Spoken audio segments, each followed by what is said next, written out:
갈라디아서 5장 13절에서 26절 말씀.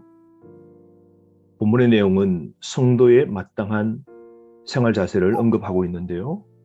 우리가 어떻게 살아야 되는지 바울은 우리에게 선명하게 말씀합니다. 율법으로부터 해방과 사랑의 법의 매임에 관한 권면인데요.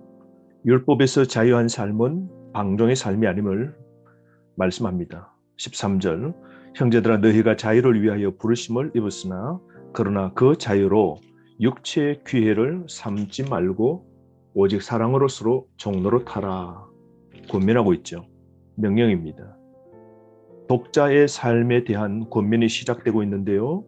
믿는 자가 지내야 될 위대한 삶의 법, 그것은 바로 사랑이라고 그러죠. 그리스도인의 자유는 방종이 아닙니다.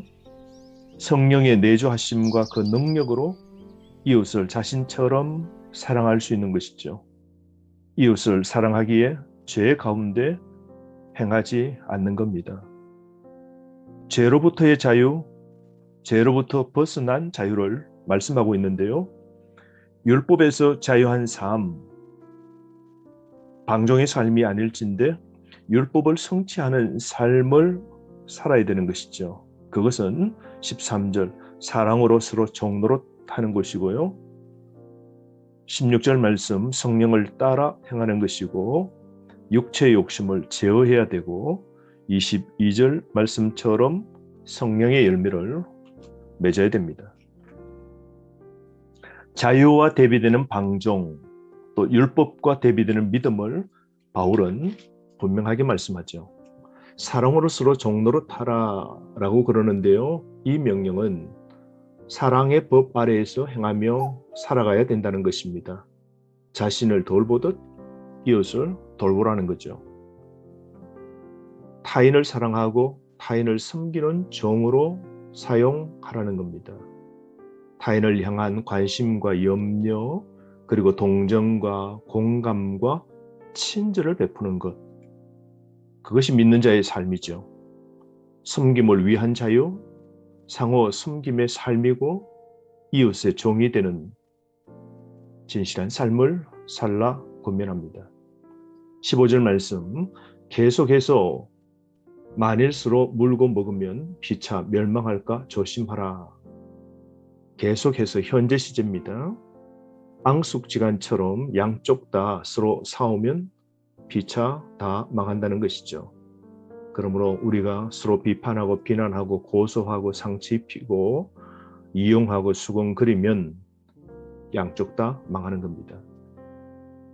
16절에서 18절 말씀은 성령을 따라 행할 것을 당부합니다.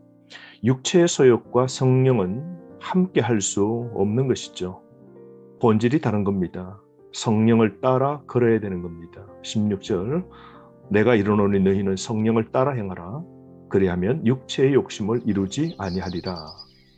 성령을 따라 사는 삶, 그것은 육체의 욕심으로 살지 않는 겁니다. 18절에 율법 아래 있지 않는 것이고 22절, 23절처럼 성령의 열매를 맺는 삶이죠. 우리가 예수 그리스도를 믿는다는 건 성령으로 그와 하나 되는 것이죠. 그러므로 17절 육체의 소욕은 성령을 거스리고 성령은 육체를 거스리나니 이 둘이 서로 대적함으로 너희가 원하는 것을 하지 못하게 하려 함이니라. 육체의 소욕과 성령의 소욕은 결코 하나로 묶여질 수 없는 것이죠.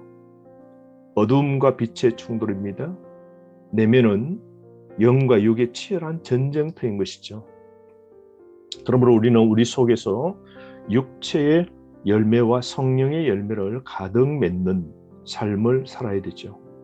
복음을 영접하면 성령의 인도함을 받게 되는 겁니다. 18절 분명히 말씀하죠. 너희가 만일 성령의 인도하시는 바가 되면 율법 아래에 있지 아니하리라 말씀합니다. 그럴 때 육체를 따르는 삶, 그것은 성령을 거스리는 것인데요. 육체의 일들이 무엇입니까? 19절에서 21절 말씀이 나옵니다. 이 세대의 삶의 원리들인데요. 욕망의 방식들이죠. 사람들은 이 욕망을 따라 사는 것이죠. 육체를 따르는 삶 15가지를 우리는 묶음으로 네 부류로 나눌 수 있습니다. 먼저 세 가지는 성적인 것인데요. 19절 음행, 더러운 것, 호색입니다. 두 번째로 종교적인 것인데요. 우상 숭배와 주술이죠.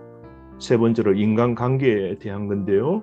원수 맺는 것, 분쟁, 시기, 분냄, 당 짓는 것, 분열함, 이단, 투기. 8가지입니다. 네 번째로 무절제에 관한 건데요. 2가지입니다. 21절 술 취함과 방탕함이죠. 이런 욕망의 방식으로 사는 육체를 따르는 사람의 특징은 성령이 없는 삶이고 무절제와 이기심의 삶이고 진리에 무관심한 삶인 것이죠. 이런 삶은 완전히 성령의 소욕을 거스르는 겁니다. 이런 사람은 하나님의 나라를 유업으로 받지 못한다라고 그러죠. 완성된 구원에 들어가지 못함을 분명히 밝히고 있습니다.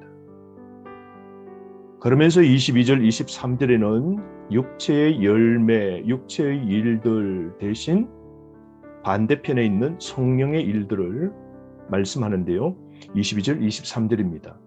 성령의 열매는 사랑과 희락과 화평과 오래 참음과 자비와 양성과 충성과 온유와 절제니 이 같은 것을 금지할 법이 없느니라.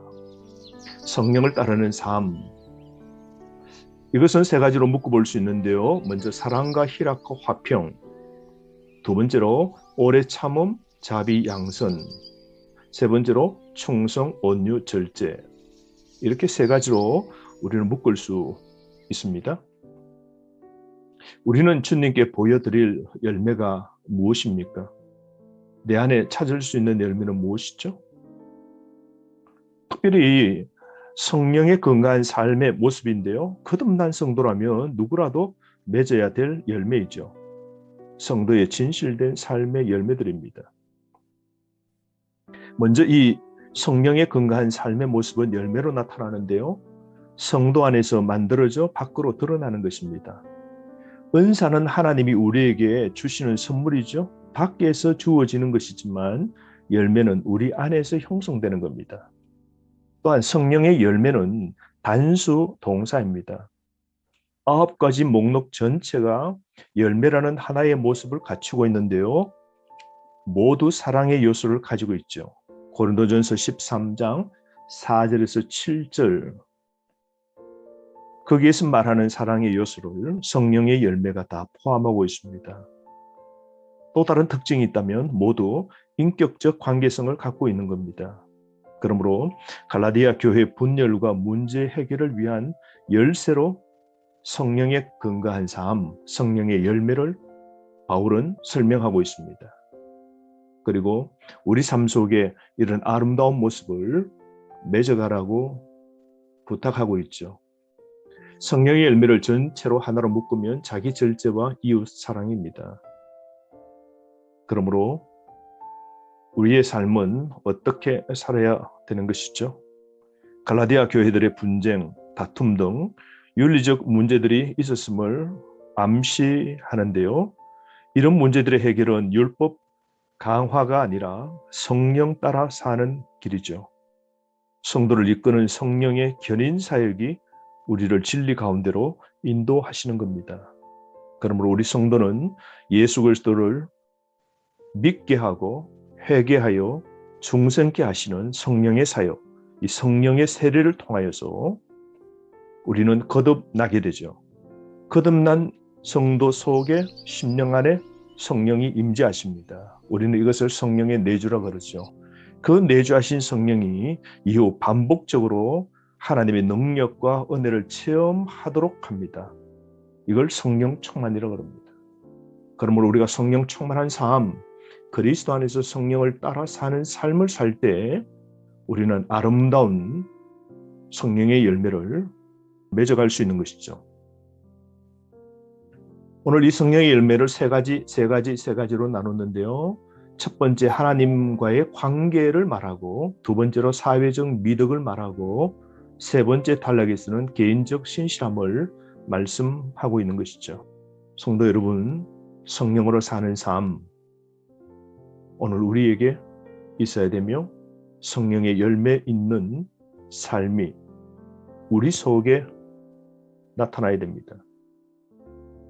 24절 말씀, 그리스도 예수의 사람들은 육체와 함께 그 정욕과 탐심을 십자가에 못 박았느니라. 25절, 만일 우리가 성령으로 살면 또한 성령으로 행할지니, 삶의 걸음을 성령과 함께 하라고 말하죠. 성령에 맞추어 살아야 된답니다. 그러면서 26절, 헛된 영광을 구하여 서로 노엽게 하거나 서로 투기하지 말라 그럽니다. 사랑하는 성도 여러분, 영적 우월감에 빠질 위험성을 조심해야 됩니다. 나는 성령의 열매를 맺고 있는데 당신은 없다는 식으로 태도를 취한다면 그것은 헛된 영광, 자신의 자랑이죠. 그러므로 이러한 삶을 살 때는 서로 노엽게 하고 투기가 일어나게 되는 겁니다. 오늘 하루 끼어 살고 육체의 소욕을 따라 살지 않고 성령의 일들, 성령의 충만한 열매 있는 삶 살아가는 저와 여러분 되기를 바랍니다. 하루 성령의 열매 풍성하게 맺는 그리스도의 진정한 제자가 되기를 바랍니다.